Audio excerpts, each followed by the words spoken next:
সিফাত, বলো একবার বিসমিল্লাহ, বিসমিল্লাহ, আবার বলো আলহামদুলিল্লাহ। আলহামদুলিল্লাহ। রাগ করলি? না, রাগ করিনি। তাহলে তোরে আমি তিনটা কথা বলি। বলেন। তুই এই গাড়িটা বিক্রি করলি, রাগ করলি?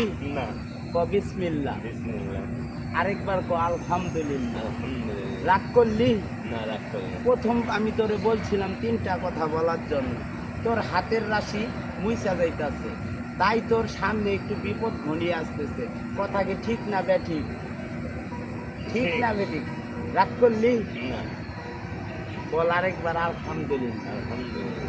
তাহলে এই যে গাড়িটা অনেক কষ্ট করে তুই কিনছিলি, মনের মধ্যে স্বপ্ন নিয়া, কিন্তু এখন তোর বিপদ আসার কারণে তুই গাড়িটা বিক্রি করলি, রাগ করলি? ঠিক না বেঠিক? ঠিক। বল আরেকবার আলহামদুলিল্লাহ।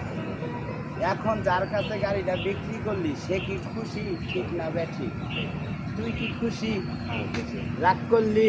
না, রাগ করিনি। তাহলে বল আলহামদুলিল্লাহ। আলহামদুলিল্লাহ। তুই চাবিটা তোর কাছ থেকে, যে ব্যক্তি তোর কাছে থেকে গাড়িটা নিচ্ছে সেই তার কাছে বুঝাই দিবি। এই গাড়িটার প্রতি তোর আর কোনো স্মৃতি রইল না। হ্যাঁ। রাগ করলি?